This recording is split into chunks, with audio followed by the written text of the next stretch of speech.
Hello friends, welcome back to our YouTube channel.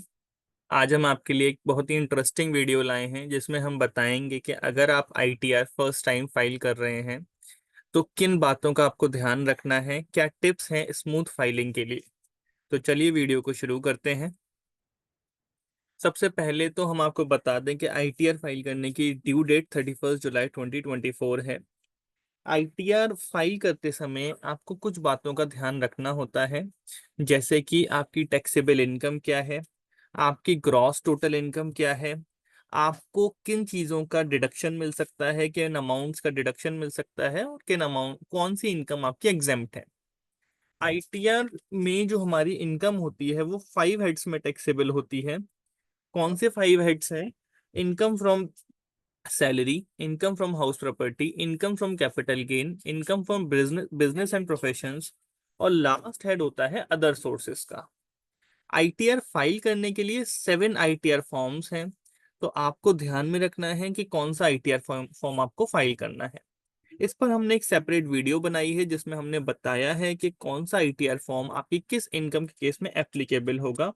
हम उस video का लिंक आई button description में डाल देंगे, आप उस वीडियो को जरूर देखिए। तो चलिए शुरू करते हैं। इनकम टैक्स के बेसिक्स को समझ लेते हैं। सबसे पहले इनकम टैक्स क्या है? इनकम टैक्स का मतलब है वो डायरेक्ट टैक्स जो आपको अपनी इनकम के ऊपर पे करना है। फाइनेंशियल ईयर या प्रीवियस ईयर का मतलब है वो ईयर जिसके लिए आप आईटीआर फाइल कर रहे हो, जिसमें आपने इनकम अर्न करी है, जिसके लिए आईटीआर फाइल करने की रिक्वायरमेंट है। असेसमेंट ईयर होता है प्रीवियस ईयर के बाद वाला ईयर जिसमें आपका असेसमेंट हो रहा है, यानी कि जिसमें आप आईटीआर फाइल कर रहे हैं। ग्रॉस टोटल इनकम होती है आपकी पूरी इनकम। उस इनकम में से जब आप सेक्शन 80C से 80U तक की डिडक्शंस हटा देते हो, यानी कि जो पेमेंट्स आपने किए हैं उन पेमेंट्स का जो डिडक्शंस आपको मिलेगा वो आप हटा देते हैं, तो आपकी इनकम बन जाती है टोटल इनकम, जिसे हम टैक्सेबल इनकम भी बोल सकते हैं, जिसके ऊपर एक्चुअली में टैक्स लगना है। कौन कौन से सेक्शंस का आपको डिडक्शन मिल सकता है उसके लिए हमने एक सेपरेट वीडियो बनाई है। हम उस वीडियो का लिंक आई बटन डिस्क्रिप्शन में डाल देंगे, आप उसको देख सकते हैं। आईटीआर फाइल करने के लिए क्या की डॉक्यूमेंट्स रिक्वायर्ड है? सबसे पहले पैन कार्ड होना चाहिए आपके पास। दूसरा फॉर्म 16 होना चाहिए। बैंक स्टेटमेंट होना चाहिए। आपने जो पेमेंट्स किए हैं उनके इन्वेस्टमेंट प्रूफ होने चाहिए।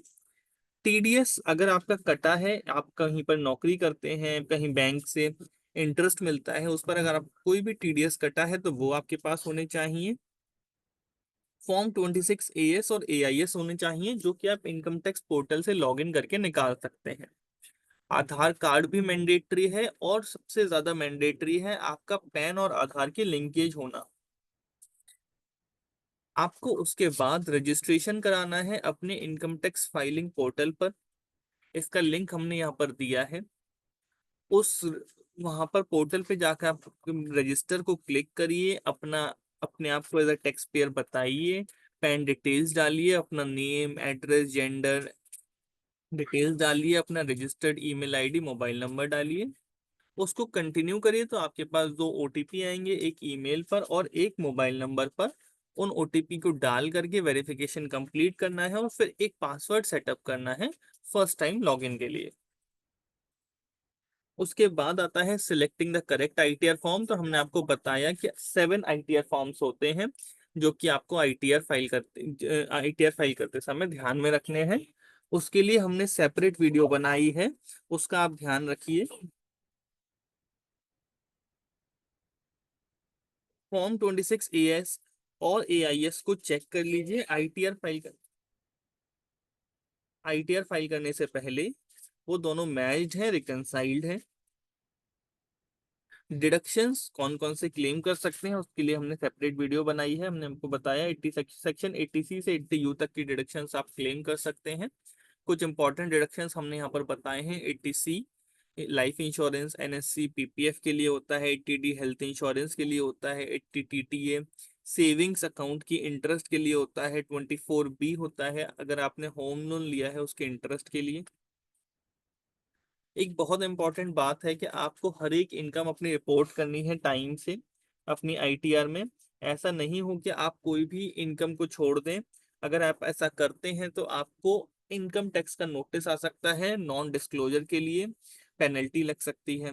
इनकम टैक्स का नोटिस और किन किन केसेस में आपको आ सकता है उसके लिए हमने एक सेपरेट वीडियो बनाई है, उस वीडियो का लिंक हम आई बटन डिस्क्रिप्शन में डाल देंगे, आप उसको जरूर देखिए। टाइमलाइंस क्या है आईटीआर फाइल करने की, उन टाइमलाइंस पर अगर आपने आईटीआर फाइल नहीं करी तो क्या आपके ऊपर पेनल्टी लग सकती है, इसके ऊपर हमने एक सेपरेट वीडियो बनाई है, उस वीडियो का लिंक हम आई बटन डिस्क्रिप्शन में डाल देंगे, उस वीडियो को भी आप देख सकते हैं। आईटीआर फाइल करने के बाद उसका रिकॉर्ड रखिए, उसका उसका जो एक्नॉलेजमेंट आता है उसको सेव कर लीजिए, जिससे कि वो फ्यूचर करेस्पॉन्डेंस के लिए काम में आए। कोई अगर आपसे पूछता है, आई इनकम टैक्स से क्वेरी आती है कि भाई आपने अपनी आईटीआर फाइल नहीं करी है, तो आप उसको दिखा पाए। कंक्लूजन यही है कि आपको अपनी आईटीआर फाइल करते समय बहुत केयरफुल रहना है, डिलीजेंटली अपनी आईटीआर फाइल करनी है। फर्स्ट टाइम आईटीआर फाइल करना स्ट्रेसफुल नहीं है, लेकिन अगर आप ऑर्गेनाइज्ड वे से नहीं करेंगे तो दिक्कत हो सकती है। आपको अगर जरूरत पड़ती है तो आप किसी टैक्स प्रोफेशनल की हेल्प भी ले सकते हैं, आप हमें भी कांटेक्ट कर सकते हैं आईटीआर फाइल करने के लिए। Thank you very much. ये एक छोटी सी वीडियो थी हमारी। आप हमारे चैनल @पर्सनल टैक्स को सब्सक्राइब कर सकते हैं ऐसे ही वीडियो के नोटिफिकेशन सबसे पहले पाने के लिए। Thank you.